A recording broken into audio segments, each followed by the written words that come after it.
Here at Paddy Power, we're the home of the Money Back Special, with some incredible offers every single week. Check out the website or app today. Terms and conditions apply. 18 plus, begambleaware.org. Hello there, a very warm welcome to the Racing Post Weekend Postcast. It's Bruce Millington, Keith Melrose, Paul Keeley, and a very welcome return to the postcasts for Paddy Power's Frank the Tank Hickey. What a treat we've got for you over the next 45 minutes or so. We will be marking your card with the best bets on 8 ITV races at Sandown and Aintree.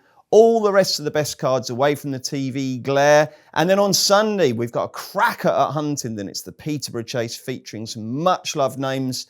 And there's 2 great contests over in Ireland as well. So without further ado, let's let you know what sort of weather and what ground we can expect the weekend. Because it's been a drier week, Kills, but it feels like the rain is threatening to fall again, isn't it?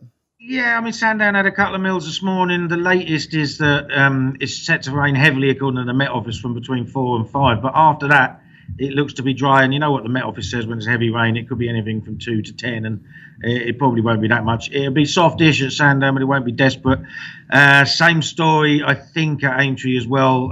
Latest radar suggests a bit of rain at 2 o'clock. And after that, a dry day tomorrow now. But you know, it wasn't saying that just a few hours ago. It said it was going to be wet, so you just do not know.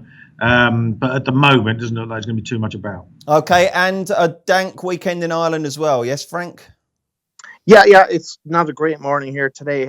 There's a bit of rain forecast, so yeah, there'll be soft ground at best everywhere. Frank, it's so nice to hear your dulcet tones back on the postcast, my friend.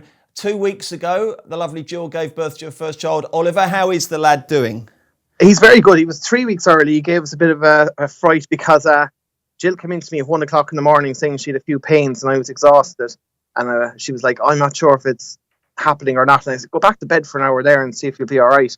But we were pretty sure it was childbirth then. We got her into hospital just after 1:30.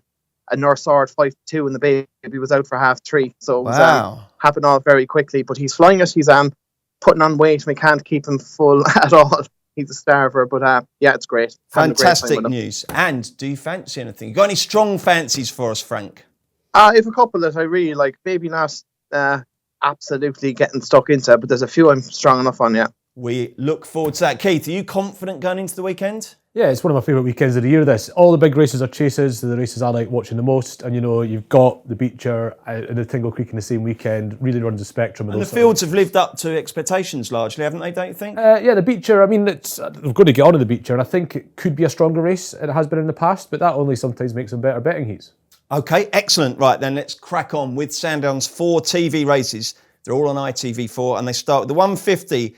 The Reed Road to Cheltenham, racingtv.com. Henry VIII, Novices Chase. Over 2 miles. Frank, how do Paddy Power bet on this?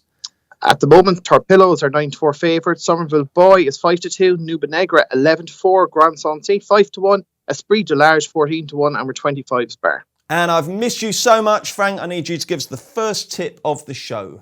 Yeah, this would be one I'd be a little bit more strong on. I really like Nuba Negra for Dan Skelton. Like, if you go back, he was a decent enough juvenile hurdler. He was third in the Fred Wintroff mark, 135. I think if you remember back, he travelled really well into the straight. He probably didn't find as much up the hill as you would have thought. But he was decent enough. And last year he struggled a little bit, as those juveniles coming out into open company can do. But his 2 chase starts this year, he's been very impressive. His jumping's been electric. I think he made 1 mistake at Fainton the last day. But on his first start at Warwick, he was very good, won very easily. And while the Fakenham race wasn't up to much, you know, it wasn't that deep. He was still beating, 125 horses very, very easily, conceding a penalty. He kind of reminds me a little bit of Soreal, who won this 2 years ago. Sandown really is a test of jumping, and I think his jumping will suit him. Like Somerville Boy, I thought was fortunate enough to win at Utoxeter. If First Flow hadn't hung right, I don't think he would have won. And Torpedo will probably want plenty of rain. I think his best form is when he gets proper testing ground, and I don't think it'll be testing enough on the Chase Course farm. So it's Nuba Negra for me. And who for you, Keith? I agree with Frank's point there about Torpedo and Summerhill Boy. I don't think their form over fences so far has really been up to all that much, and Nubi Negra is the one with the form behind that you would fancy for it. Although I still don't, as Frank sort of alludes to, the form of that's not the hottest eye that you are going on visual impressions slightly. None of it's in the same league as Grand Sansé's form over hurdles recently. He's bred for fences. He's got loads of form going right-handed. With the form of those with form over fences being so sort of able to pick holes in, there is a case for going for the horse that's starting out with the classy hurdles form behind him. And if there's a few in there that might go really hard as well, and if it turns into that on soft ground, I wouldn't even rule out the Evan Williams horse, Esprit de Large. He was really impressive at Exeter. The doubt is whether he'll be sharp enough for 2 miles. But I think there's no question he's got a 150 performance in him. And if they go hard in this soft ground, then he might come into it as well. But I think overall, like Grandstance, is the one I would be backing in this. Kills, is this a race that you think could be quite relevant as the season progresses? It might be. I mean, they've all shown a fair amount of promise. I mean, I must admit, I'm a little bit surprised Torpedo's favourite. I think he'll end up being third favourite.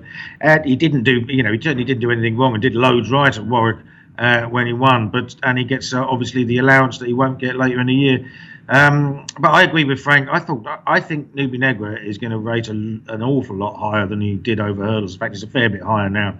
His jumping is superb, and if he carries on in that vein, then Sandown's, he's tailor-made for Sandown, especially if Torpedo goes off hard like he did at Warwick, because it will just set it up for a strong traveller who's a swift jumper. And I half expect him to be favourite when it comes to the race. But yeah, we haven't seen a superstar over fences yet. I mean, the Arkle trial at Cheltenham was won by a mare who was the outsider of 4. So there's plenty of room for something to come and state a case for the Racing Post Arkle. I wouldn't be surprised if Nubi Negra ends up being a lot shorter than he is at the moment. I think it's 25.33 to 1 shot for that. Okay, great stuff, chaps. We are off and running. Let's do the 225 next. It's the Jumeirah Hotels and Resorts December Handicap Hurdle. It's over 2 miles and it looks pretty competitive, Frank.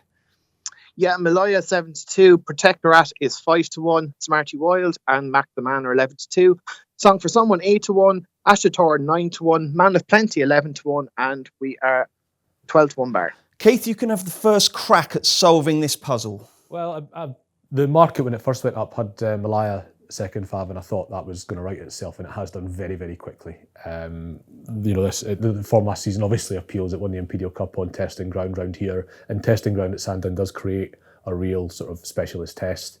And this season had a run over fences, didn't seem to take to it that well immediately, and then spin round Ascot. I don't think you can really mark it down too much on that basis. So it is a puzzle in that regard, and sometimes it is just easier to play it straight with a horse, especially at Sandown, where it can be horses so specialist that thrive. So you're going Malaya. Who are you going for, Kills? Yeah, absolutely. I mean, I've been backing her this season already. I thought she actually shaped fairly well at Market Raising over fences, but she just belted one. And apparently she got cut after that and was on the easy list for a little while, which hence she probably needed that run at Ascot a bit. That Imperial Cup that she won couldn't have worked out much better. She beat Michelle Cop by a length and a quarter. He's rated £15 higher now. And if you go back and watch that race, she actually gets chopped up approaching the home turn and loses a couple of lengths, then walks through the second last and almost comes to a standstill, but still comes on and gets back up and wins in commanding fashion. Now, she's only £4 higher now. This looks to me a considerably weaker race than the Imperial Cup. And, although I like to back horses at bigger prices, I think she's rock solid. How about you, Frank? Are we going to get 3 votes for Malaya here? Yeah, look, she's definitely the one to beat, but I'm going to take a chance that this Protectorat is well handicapped. Now, Dan Skelton got him from France last year and he was disappointed, although he was highly tried as a juvenile. I ran at Cheltenham twice, once in a grade 2, was well beaten behind Fakir Dudery and was then 7th, beaten 28 lengths in the Adonis. Now, he had a wind up in the off season and it seemed to work the trick because he ran a really nice race at Sandown on his reappearance in Maiden Hurdle. Now, on the face of it, that didn't look the strongest form at the time, but the third horse, Trincomalee, ran a cracker in what looked a very warm hurdle race at Newbury there last week. Protectorat was only beaten ahead by Keenan, who nailed him late in the day. He actually had a handicap mark of 132 prior to that run. The handicapper dropped him 4 to 128. I thought that was generous enough. I think the wind up is the key to him. The fact the Skelton is lethal in these 2 mile handicap hurdles as well. I wouldn't be surprised if he kind of aimed at this, and the run in the Maiden Hurdle at Sandown was kind of a prep for it. I could see him stepping forward, and I think he's the danger to Malaya, and I'll have a few quid on him, all right.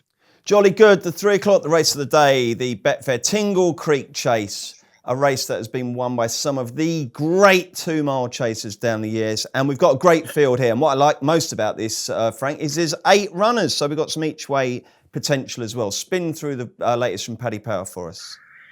Defi Desoy is 13-8. Politolog and Undaso are both 4-1. Sorel 6-1. Janika 8-1. Waiting Patiently 10-1. Dallas and Arnua are both 33-1. Kills, this should be a cracker, shouldn't it? Yeah, it should be an absolute cracker. I mean, I'm a fan of Defi Desoy. The more I look at it, the more I come to the conclusion that he is a dreadful price. It's an 8-runner race. If this was a handicap, he would be number 6 on the card because 5 of the others would be giving him weight, including Undersows, who's officially rated £8 higher. So his potential improvement is already built in. It was quite interesting, with Ruby Walsh on ITV a couple of weeks ago saying that he didn't think Defi Desoy jumped fast enough for a 2 mile champion chase. We're going to find out today. I did go back and have a look at Punchestown when he got beat by Chacun Pour Soi, and he was untidy at several fences. He made a right mistake at one of them, and that's going the sort of pace that he's going to have to go here.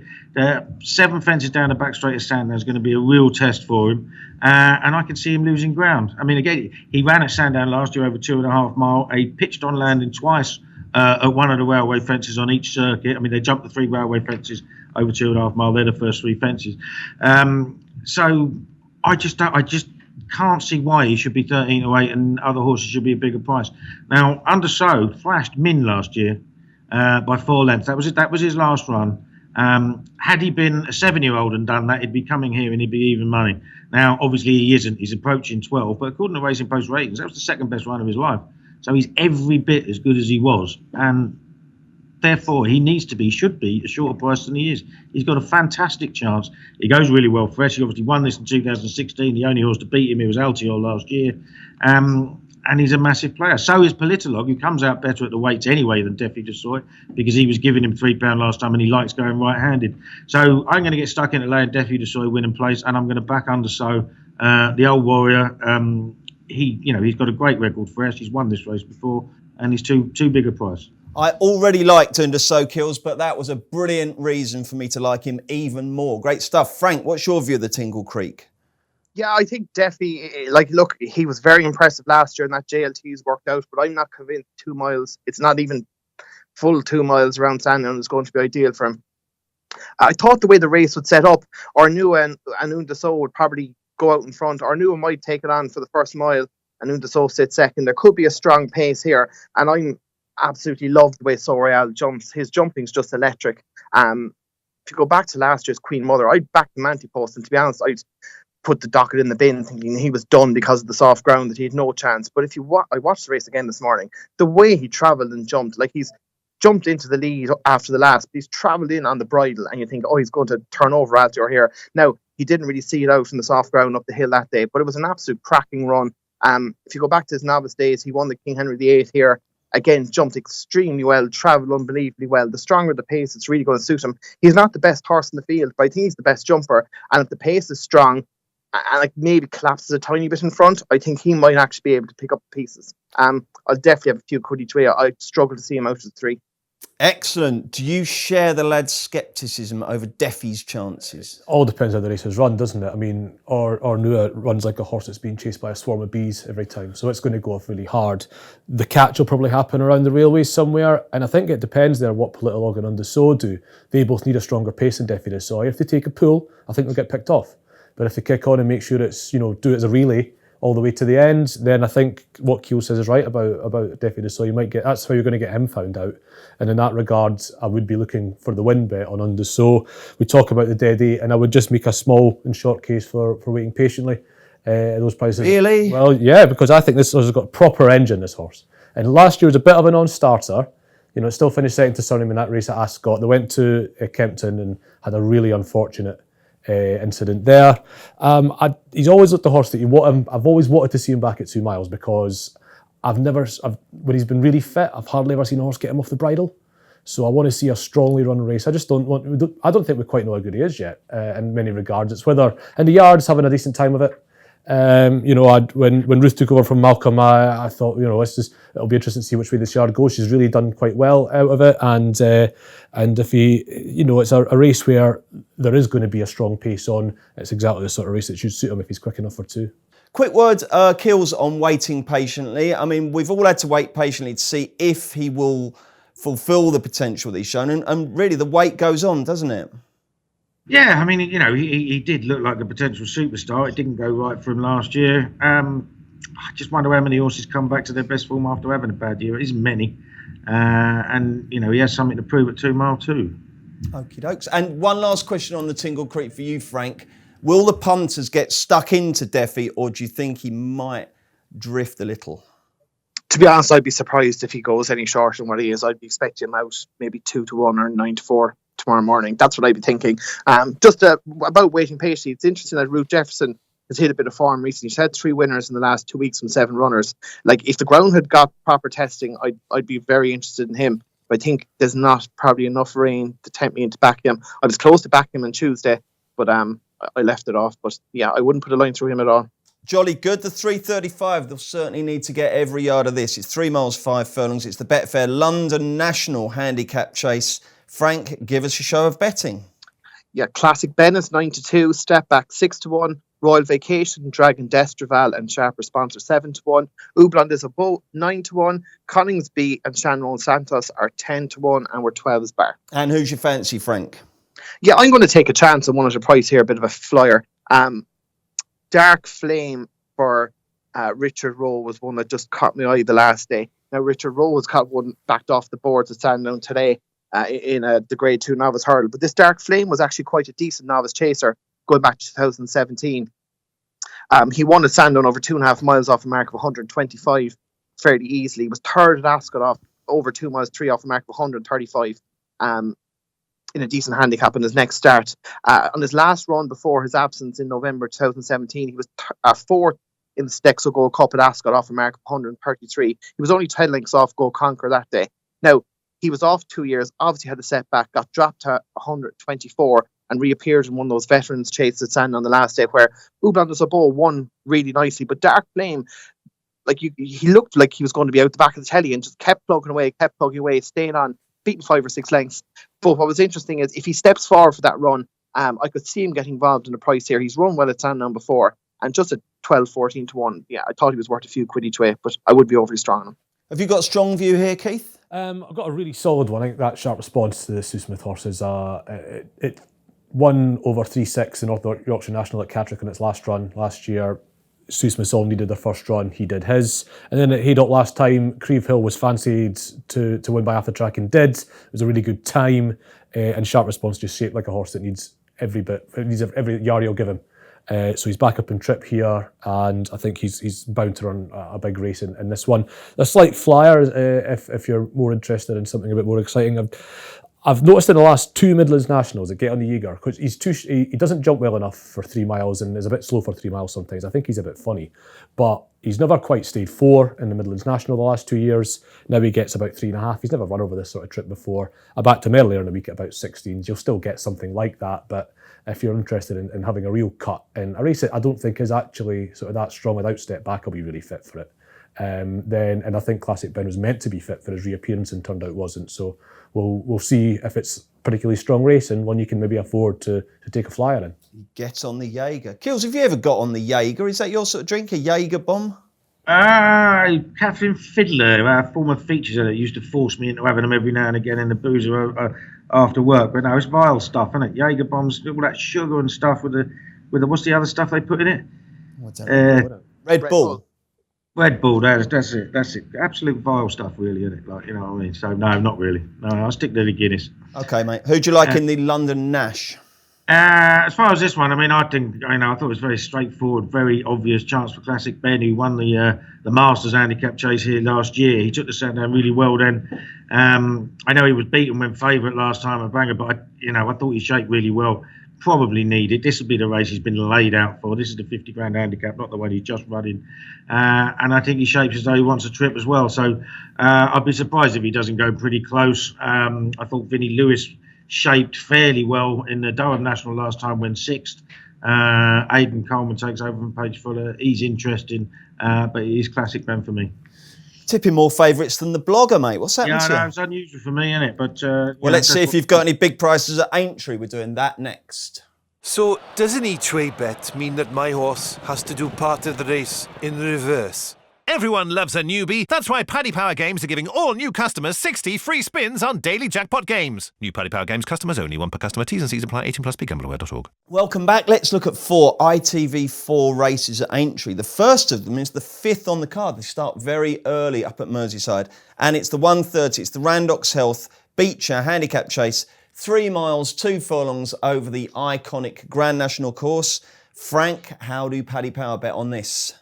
Mulcahy's Hill is 5-1, Kimberley Candy 7-1, Vintage Clouds and Walk in the Mill are both 15-2, One for Art 9-1, Alf Deso Beau and Ballyoptic and Villian Rouge and Ballydiner on 10-1, and we're 11-1 bar. And 5 places as well, available at paddypower.com and also on the Racing Post app. Keith, who wins the Becher? I'm not going to steal Keels' thunder with One for Arthur, although I do acknowledge he's a really solid horse for the race. And if you're only having one bet in it, him each way is the right one. We obviously know about his record round Aintree. He's run well in the Becher too in the past, and his Kelso run just looked like a spin for the Becher.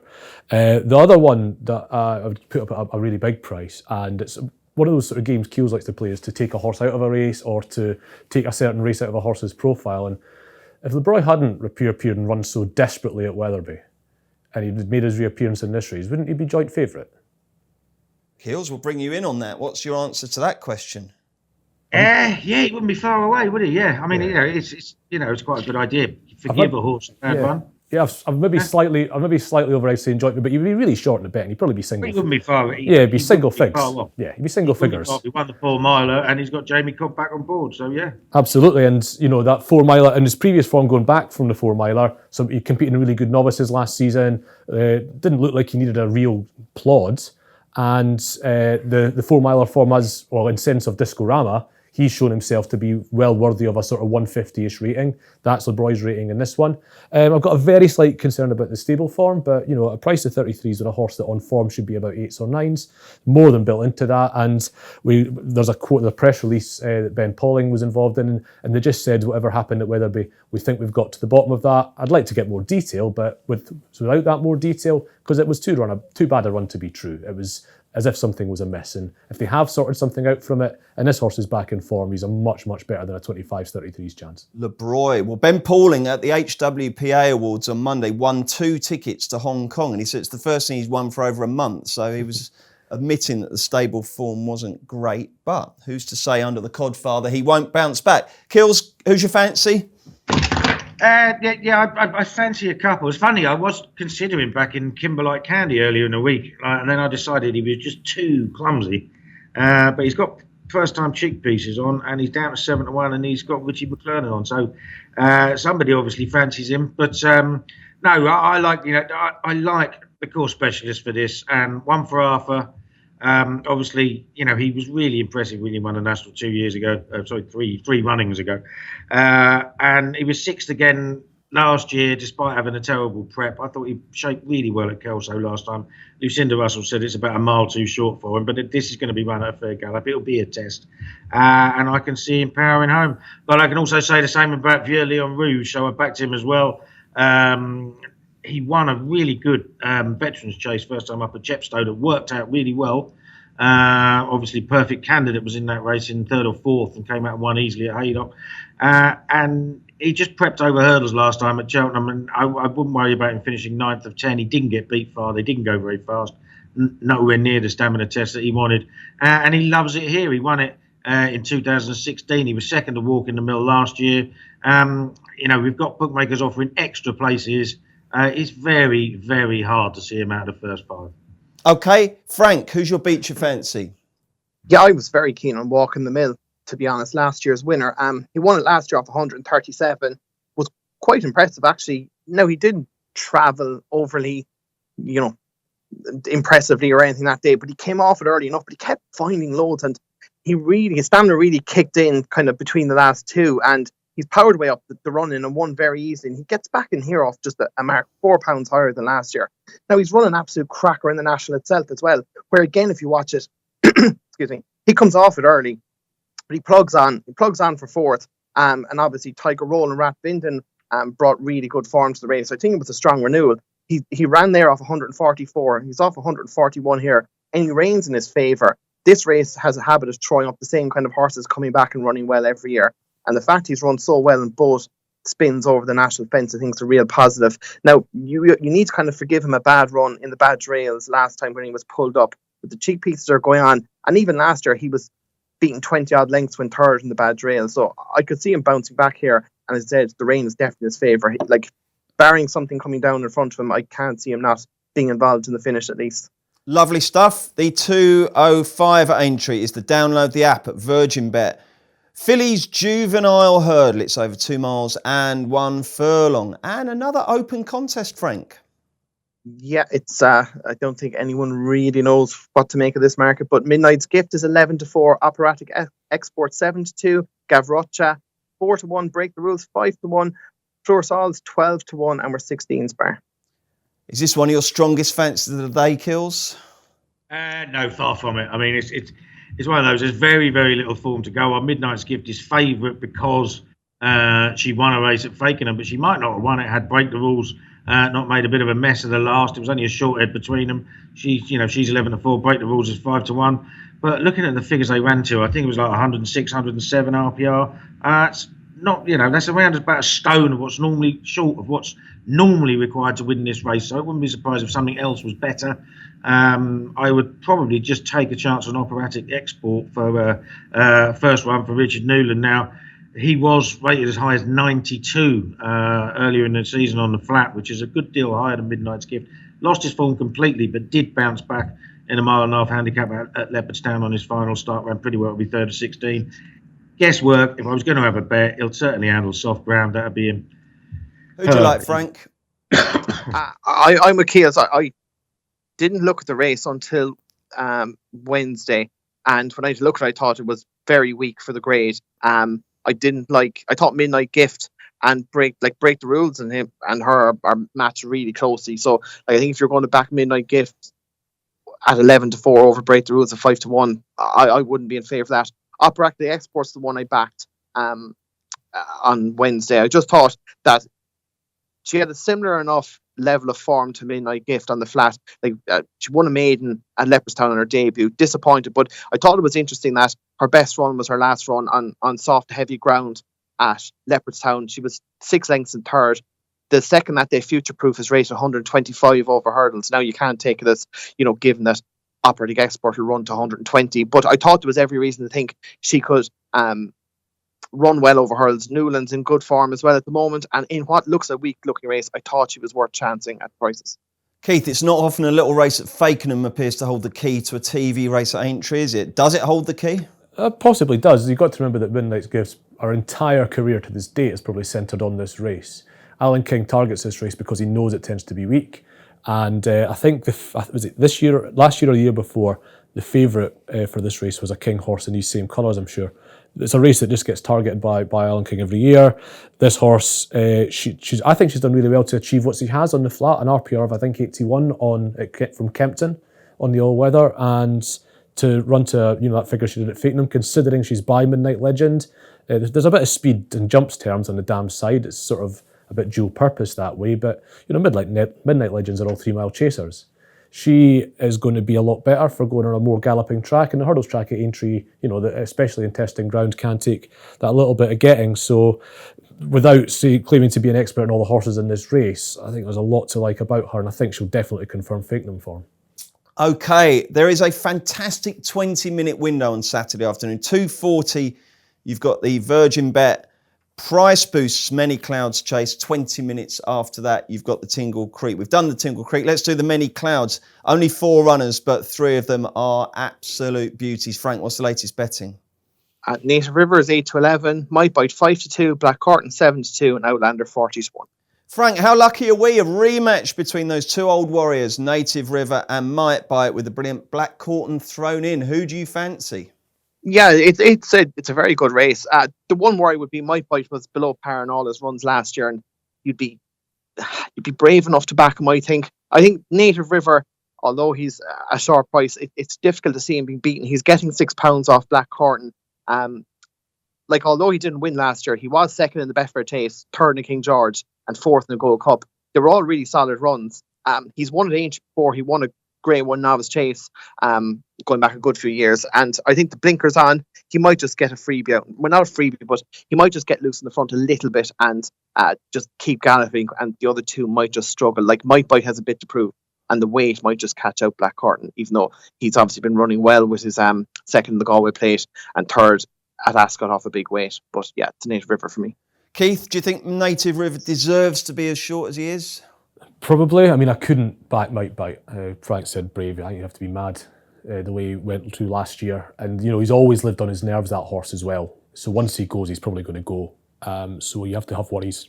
And I couldn't back Outlander, really. He's got back class, but show the evidence he's going to show it, I tried my best to think of a case for Black Corton, but given £6 to Native River, and generally speaking, the races, a race being run to suit Black Corton will probably suit Native River too, because it means Native River's got going on the front and wound it up nice and early. So, yeah, I tried my best to make a case for Black Corton. I think the winner will be him or Native River, but I think the prices are more or less bang on. I just hope that the Native River gets a sort of ride with Sol when he won the Gold Cup, which was just really daring, and it was just a joy to watch. And if he can do that run the Mile May course too, that just might make up for the fact that the course is probably a little bit sharper than ideal for him.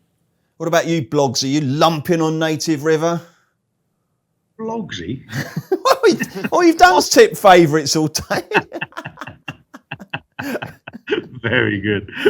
Very good. When I look at it, this is amazing. Right? I was looking at this last night. Right? Native River beaten 4 lengths by Bristol de Mai in the Betfair Chase, 13.5 lengths by Flanders Oboe in the King George, 9.25 lengths by Albion Photo, dropped from a mark of 176 to a mark of 167.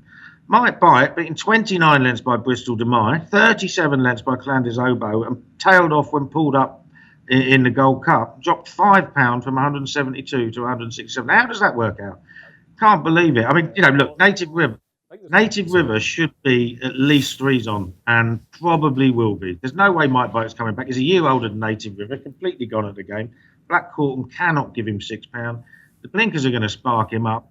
Any of those runs, getting £6 from Black Corton would have no chance.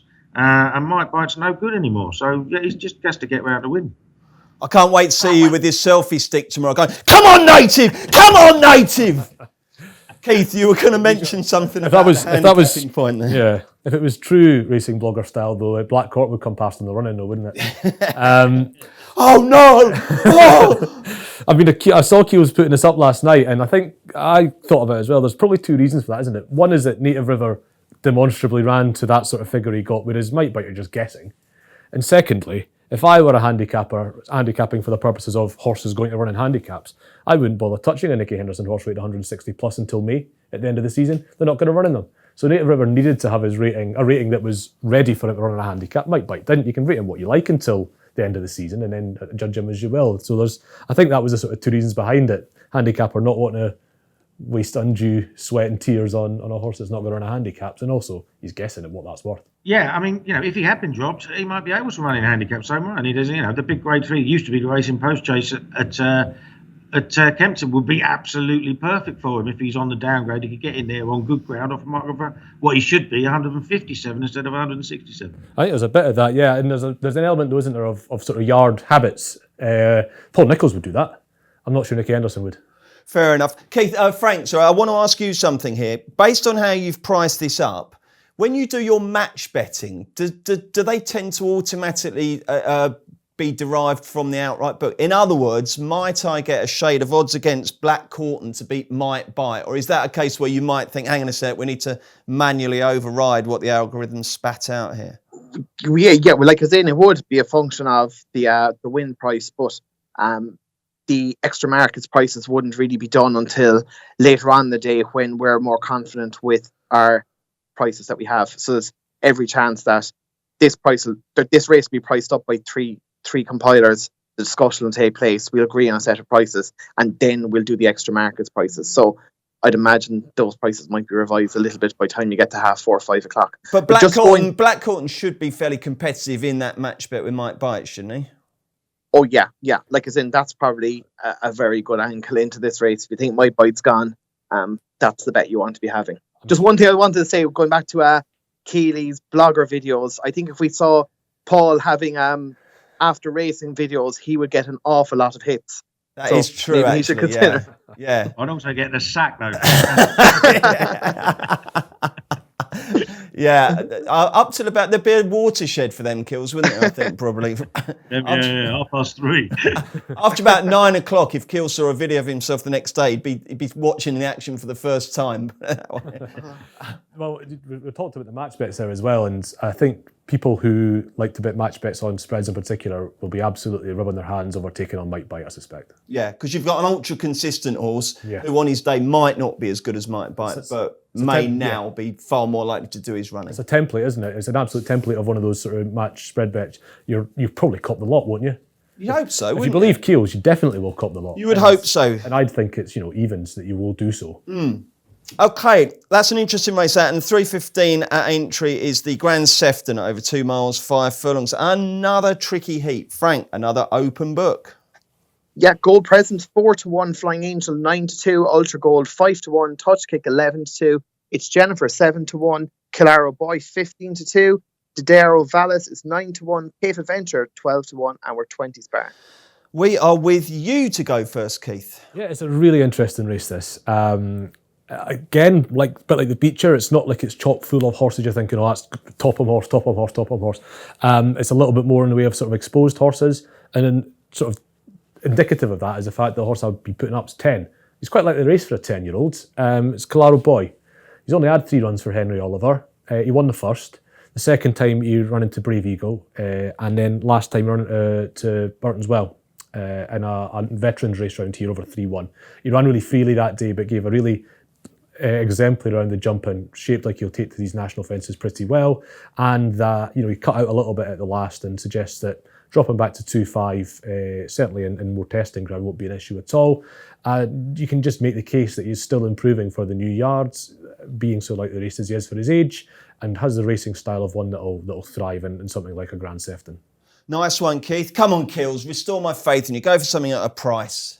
Right, yeah, I've backed a couple. One of them is a price. It's Wishful Dreaming, trained by Sam England. Now, he promised an awful lot more than he delivered over the years. He used to be with Philip Hobbs, then went to Ollie Murphy. He's a half brother to Wishful Thinking, and but he just seems to have grown up a bit for moving. Maybe being the big fish in a small pond at Sam England. He won 3 times over fences last year. He returned over hurdles with a quiet run, but then ran what was a career best on Racing Post figures on the mildmade course over 2 mile here when third to the last day. He was out of the handicap, but Casablanca Mix has taken the easy route and gone into the mare's chase, so he's now in the handicap. And I think he's still a big price at 20-1. He jumps reasonably well. And, like I said, he looks like he's grown up a bit. Always promised more than he's done. And I think a handicap mark of 127 is perfectly fair. So there's one outsider for you. The other one I like is Didero Vallis. Now, he's got a bit to prove. He was pulled up behind Flying Angel, who's well in here at Ascot last time. But first time out last year, he got beat half the length of the straight, and he still won his next 2 starts. The first one was only a fortnight later. It wouldn't surprise me if Venetia Williams laid him out for this. He won this race with Benny's King about 4 years ago. And he does jump pretty well, and he wants a flat track, probably left-handed as well. So I think he's got the right profile for me. I don't really get Nicky Henderson's Gold Present being favourite of 4-1. Seems to have been backed all week. Very rarely runs on soft ground. Very rarely finishes a race on soft ground. So I can't, he's just a good ground horse, and has also fallen over these fences when he ran him in 2017. Lovely stuff, Kills. Who goes for Didero Vallis and Wishful Dreaming? Frank, who are you going to go for? Yeah, I'm quite keen on Touch Kick for Paul Nicholls. He's a very strong record in the race as well. He's won it 3 times in the last 6 years. Warriors Tale in 2018, As Demi in 2016, and Rebel Rebellion in 2013. Now, Touch Kick caught my eye in the Kimure at Cheltenham last March. Travelled really well. Now, if you watch it back, he absolutely leathers the fifth last but comes back on the bridle very quickly, travels nearly as well as anything down the hill and into the straight, and then just kind of empties from just approaching the last up the hill to finish 9th, beating 18 lengths. Thing about what's interesting, he had his reappearance run was at Fakenham last time. That was the first time he won left-handed. I would have had a small query about him left-handed, considering all his previous wins had been right-handed. But in that Fakenham race, it was quite weak in respect of this race. But he went off 11-4 that day. Now, I think if he'd been fully fit, he'd have been going off around 5-4 to even money, in around that kind of price. So I imagine he's going to take a good step forward for that run. And he won very easily. He's still only 8. He's not had that many runs. I think there's, like he said, 10 chase starts in total. He's after winning 4 of them.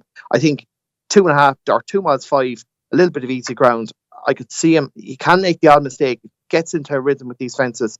I think he's still well handicapped off a mark of 139. Great stuff, lads. That is the TV action covered off. What else should we be backing? We've got the rest of Aintree, we've got the rest of Sandown, we've got Wetherby, Chepstow, Wolverhampton, and over in Ireland they're racing at Navan. What have you got for us, Keith? There's only one that I really picked out from other races I looked at. It was at Wetherby, and all my Scottish friends will laugh at me, but I cannot pronounce Big Nasty, or I can, Big Nasty with a hard A, like I should. I'm always tempted to call it Big Nasty. But it shaped pretty well at Ayr. It's chasing debut. 2.5 miles was too short for it. Up in trip in this race against Dino Boy, who didn't. What time are we talking about? 250. Lovely. Dino Boy is likely to be popular because he's only run twice over hurdles and gone straight into handicap chases. The Million in Mind horse, but I wasn't terribly convinced by him at Bangor last time, whereas Big Nasty is going to really thrive over 3 miles. He looks like a tank, going to really suit 3 miles and has good hurdles for him here as well. Keels, what have you got for us? Yeah, I've got quite a few actually. Go on then. We start 12:30 Aintree, Sammy Bill. I was at Kempton the other day when he ran there, and he just drifted like a barge. And he still jumped really, really well. Won really, really easily. He's gone up a lot for that in better company now. He's owned by Trevor Hemmings, so no surprise that he's running at Aintree. But I just thought he's shaped like a horse that's going to have an awful lot more to come. I'd imagine the favourite would be a Moolah Gold, who was third last time, but he does tend to belt a fence, and he don't want to be doing that at Aintree. Sandown in the 120, Flemkara. Emma Lavelle just won the Ladbrokes Trophy. Flemkara has gone really, really well here before. Was second or third to Lord Napier last season. Likes the track, likes the soft ground, will go well. 12:20 Chepstow, Dorkin Cock. Hasn't really taken offence. It's a bit of a distance fourth to Sammy Bill last time at Kempton, funny enough. But I think the cheap pieces might help him jump. If they do, he's dropped to a handicap mark. On ability-wise alone, he's miles better than Captain Catescott for Paul Nicholls. Should go very, very close in the Welsh National Trial in the 155. And in the 230 Sojourn, I thought he took the fences really, really well at Market Raisin. He's another one that's gone up way up in the weights, but he deserved to because he canted his way through. Here you go well. And I've just got a little conspiracy theory for you. In the London National, Paige Filler always rides Vinnie Lewis, and she's been jocked up for it all week. But she rides for Jamie Snowden, and he's obviously demanded that she goes up to Wetherby to ride an unraced horse in a bumper. Now, I would be pretty sure that he'd be letting her ride in the London National if Sazerac wasn't any good. So she's gone up there, and Harry Whittington, who trains Vinnie Lewis, has given her a ride in the first on Young Bull, who won very easily last time. Will probably go close as well. Excellent, Frank. How many have you got for us? I've got 4. Go on then, my friend. One is in Wetherby, the 210 in that Young Bull race. Young Bull and Oscar Robertson both won last time out, but I thought there was an interesting one, getting £6 off the two of them. That was Cheval Nor for Rose Dobbin. Now, obviously, she had a terrible time of things last year. They had a virus, and she struggled to have a winner for a long time, but she's having a really good season this year. They're really bouncing back. This horse won a point in 2018, was sold for 110 grand afterwards, wasn't seen last season, which may have been no bad thing considering the stable form. Reappeared in a bumper at Kelso over 2 miles, showed a really good attitude to win that day, beating a horse that had been second to a useful enough Nick Williams horse on its bumper debut. The step up and trip is really going to suit in its point form, and I think you might be able to get a fairly handy price in that this afternoon, considering you have 2 previous winners in there from more fashionable stables. And Navan, just a couple to keep an eye on. In the 105, the 3 mile handicap hurdle, we've got an unusual situation where 2A Permi goes back over hurdles. He's rated 114 over hurdles, but he's actually having to run off 122. So theoretically, he's 8 pounds out of the handicap. But of course, he's rated 155 over fences. So he's absolutely lobbed in return to hurdles. If he shows anything at all compared to his chase form, he should be very difficult to beat. In the Clarence Davis, the Grade 3 novice chase, Tornado Flyer really should be winning this. The drop and trip might not be ideal, but he's the only horse in the race with, I would say, proper Grade 1 form and the potential to be a Grade 1 chaser. Over at Chepstow then, I thought one that probably would be an each-way price potentially might be worth chancing, the 125 to 3 mile handicap hurdle. According to Gina, caught my eye on his last run at Chepstow, where he was second, travelled really powerfully into the straight. Young William Marshall was claiming 10 off from that day. The winner was also an exposed, a Fergal O'Brien horse. They pulled a little bit clear the third. It's gone up 2 pounds, 119. On his previous run, which was his handicap debut at Warwick, he was third in a race. It's worked out reasonably well. Conor Schumacher's up here. It's up in a better race, but I think he might get a stronger pace to aim at, and considering the way he travels, that might actually suit him better than running a lower grade race. And just one to keep an eye on in that race, not a tip for tomorrow, but Potter's Corners having a spin over hurdles, and I was just having a look at the Welsh National, and if he runs a relatively nice race tomorrow, he's one to keep in mind for the Welsh National at a big price. He looks like one that's just been targeted at that race. Lovely. Loads of fantastic tips from the lads for Saturday. If they could only back one horse, let's find out who that would be. This will not be beaten. Keith Melrose, what's your nap? It's one of those funny days when I've got lots of 7, 8 out of 10 bets and not very many 10 out of 10s. I think the one that I think's a Rick is LeBroy, so I'll probably nominate him. But it's not to say he's any particularly stronger than the rest. It's just that I think his price is the most out of whack. And that is in the 130 Becher, entry. Okay, Kills, who's your nap? Yeah, I think Malaya will take the world of beating in the 225 at Sandown. And Frank. Yeah, I'm going to chance one in the 230 at Chepstow, a horse of Anthony Honeyball's called Sojourn. Now, it's a very lightly raced horse, only 6 years old, had 5 career starts. Was fourth in a relatively decent bumper at Newbury on debut, behind Tidal Flow and Burrows Edge, who are useful enough hurdlers. Won its second start at Aintree in a bumper, beating Misty Whiskey, who subsequently won a listed mare's bumper at Sandown. Was third twice over hurdles last season, towards the tail end of last season. But of course, Anthony Honeyball, again, another yard that had a bit of issues last season. He only had 14 winners all last season. He's had 14 winners already this season. They're really running well. Now, this horse made its chasing debut at Market Racing over 3 miles there last month. Won by 16 lengths off Mark 117. Now, admittedly, it wasn't the greatest race in the world, but I think there's enough in some of the bumper runs to suggest he's still going to be well handicapped off 127. And with the yard in much better form, I think he's worth chancing in the 230 Chepstow. Great stuff. Thank you, chaps. Now then, what have Min, Presenting Percy, and Top Notch got in common? They're all running on Sunday. We're going to preview the Sunday action next. Check out Paddy's Rewards Club. Simply place 5 bets of £10 or more across any sport in a week, and you'll get a free £10 bet then next week. T&Cs apply. 18+. BeGambleAware.org. Okay, welcome back to the Racing Post Weekend Postcast. It's Bruce Millington, Keith Melrose, Paul Keeley and Frank the Tank Hickey. 3 great races in England and Ireland on Sunday. Too many boring Sundays, but this certainly isn't one. This is a real cracker, and I'm looking forward very much to the 2 o'clock at Huntingdon. It's the Fitzdares Peterborough Chase. Frank, what's the latest betting? Lebago Ross 2-1, Born Top Notch 9-4, ASO 5-2, Born Survivor 6-1, and we're 16 spare. Kills, there should be a race of this sort of quality every Sunday as far as I'm concerned. There's too much goes on Saturday, not enough on Sunday. But beside that, who's going to win it? That's the key question. I think the betting's all wrong. I can't see what Lebago is doing as favourite. She's officially rated 150. ASO would have to give her £18 in a handicap. It's only given her 6. He ran an absolute cracker at Weatherby on his return over a trip too far. Top Notch would give her £11 in a handicap. It's only given her 6. He ran an absolute cracker on his return as well, winning Aintree over hurdles. You know, what's she doing as favourite? No idea. She ran an absolutely terrible race at Weatherby on her return, pulling up. So she'll drift. I don't think ASO really wants to be going right-handed. Top Notch showed his well-being, does like going right-handed.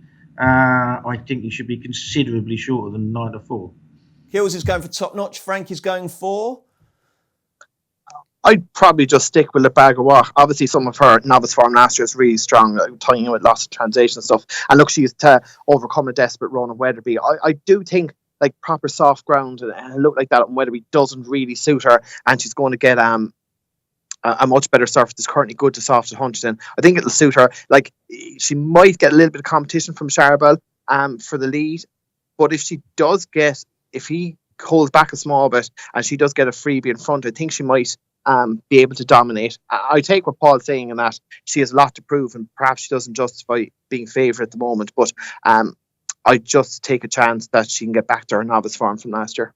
Very conflicting views on Le Bague Au Roi. Where do you sit, Keith? I'm more with Keels, to be honest. I spent all last season opposing her and she nearly skint me until the death, really. I kept thinking, we'll get her beat next time, and she kept winning up until the spring. I will keep doing this season. I think that Weatherby run's bad enough that you can just keep saying and going against her, especially when, as is alluded to, you've got two really good horses with Top Notch and ASO in there. I do get what Keel says about ASO going that way round and that Top Notch has the conditions in his favour. I think ASO's a much better horse. And I was going to actually give him a chance, about 8-1 price he was in the Many Clouds, because the only horses that finished in front of him at Weatherby were Ballyoptic and Elegant Escape, who are real plodders, and that was desperate ground at Weatherby. I think he might get 3, and that's another thing about this Huntington race is it's 2-4. I think he probably wants a really stiff 2-4, but if they go a good gallop, I think he's the best horse in the race, and I can see him certainly going off shorter than Le Bague Au Roi, and it being between him and Top Notch for favourite. Okay, hope that was helpful. 3 market leaders and the boys have tipped 1 each. Right then, let's see if there's more unity when it comes to the 150 at Punchestown, which is the John Durkin Memorial Punchestown Chase, over 2 miles and 4 furlongs. Frank, how do Paddy Power bet on this?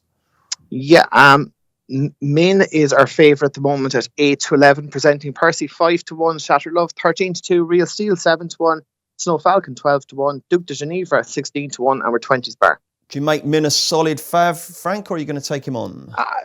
There's looked a couple of disappointing runs last year, obviously in the Queen Mother and being turned over by Unisoul Punchestown. But yeah, he'd be very disappointed if he couldn't beat these here. He obviously won the race impressively enough last year. Presenting Percy, I couldn't have him over 2.5 miles, or just 2.5 miles against these. I think he's very short. I'd be surprised if this wasn't any more than just maybe a prep for Christmas.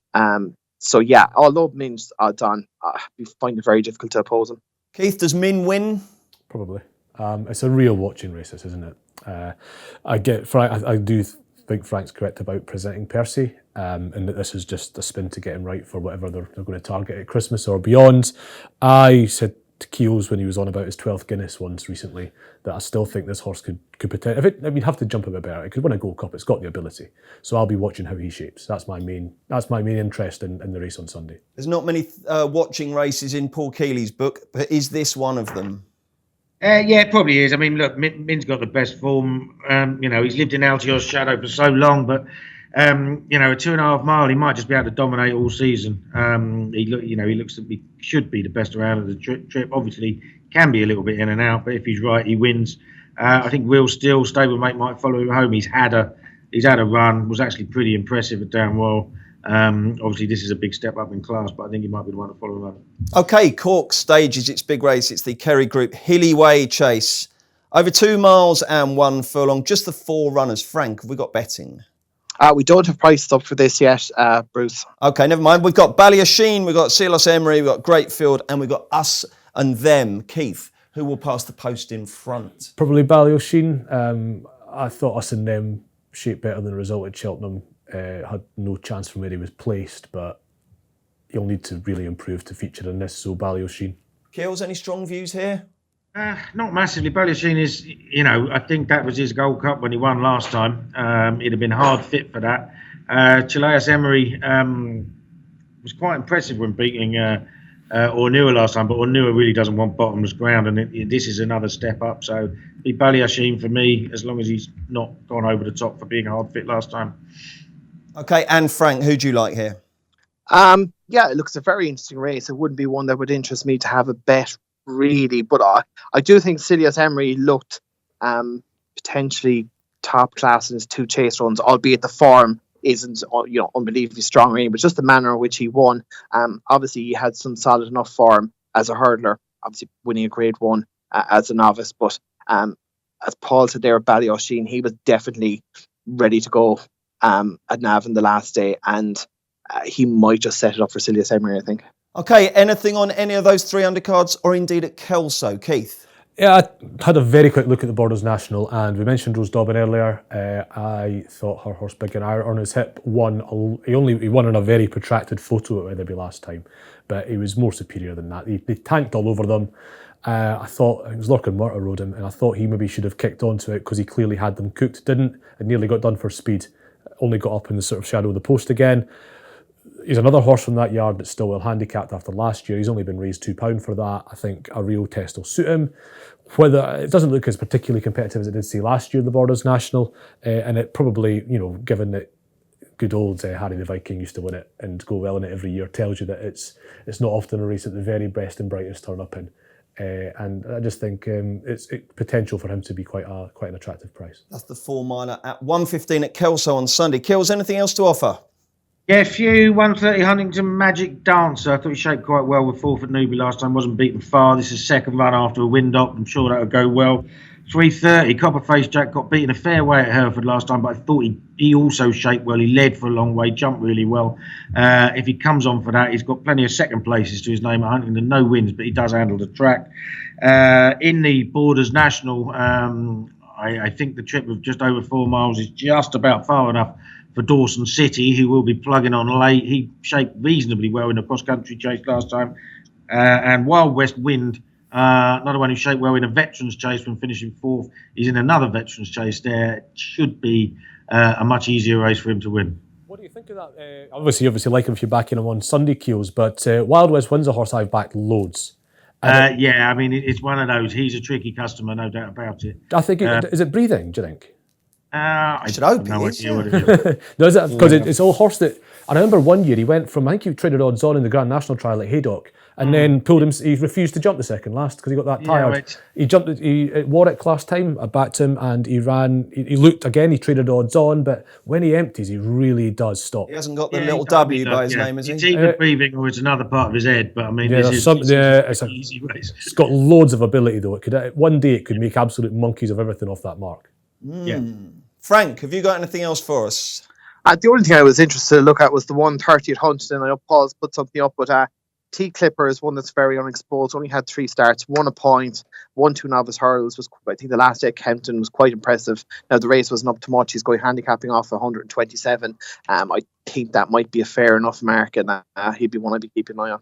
Okay, right then. Thank you very much indeed, chaps. Weekend plans, Frank? I guess you just sit there and change nappies and rock the baby to sleep these days, dear. That's about the size of it, really. Like, as in, there's 3 things to do: feed him, clean his arse, and wind him, and that's it. And then if he's crying after that, there's something wrong. You hand them over then, don't you, to Jill? Yeah. Frank, it's been really lovely having you back on the show, my friend. Let's not leave it too long next time, eh? Oh no, I'll be back next week.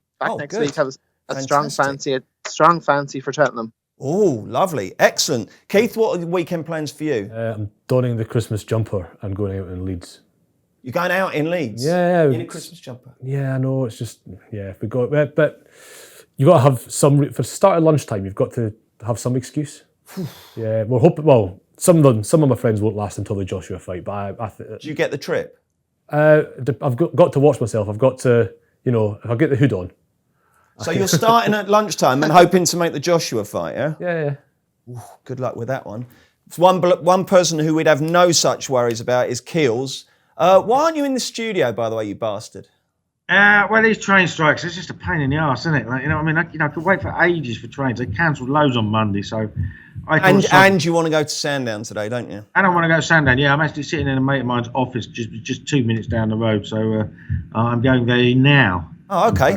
And then, so what, are you having a big sesh today and back at the Esher venue tomorrow? No, not going to go mad today, but I will be there tomorrow on the piss properly, and I will last on the Joshua fight, and I will have a sizable chunk of whatever winnings out on Ruiz to do it again. You got to. That's the bet. I'm telling you. He got found out last time. You're going to back him to knock him out? It's not much difference. I was just having a look. There ain't much difference in the price between him to win and him to knock him out. I mean, it ain't going to points, I don't think, but it will just wear him down in the end because he'd get tired, Joshua. Too big. Of all the sporting events this weekend that I think are wrongly priced, that is the one. Ruiz 2-1 and bigger. I can't go over that. Okay, thank you very much indeed, chaps. That was a fantastic show. And don't forget, if you enjoy the podcasts, please make sure you rate, review and subscribe. wherever you're watching or listening. Maddie's back on Monday with the review. We've got football on Thursday, and we're back next Friday for another Racing Post Weekend Postcast. I'm Jose Mourinho. I know a thing or two about being special. Getting a road named after you in your hometown, special. Winning the daily jackpot on Paddy Power games, not special. Understood, Jose. Yes, someone wins an average £40,000 jackpot every single day. So if you win, don't think you're special. Daily Jackpots by Paddy Power Games. Jackpots must be awarded by 11 p.m. and vary from day to day. Jackpot is shared with other operators. Available on selected games. T's and C's at paddypower.com. 18+, begambleaware.org.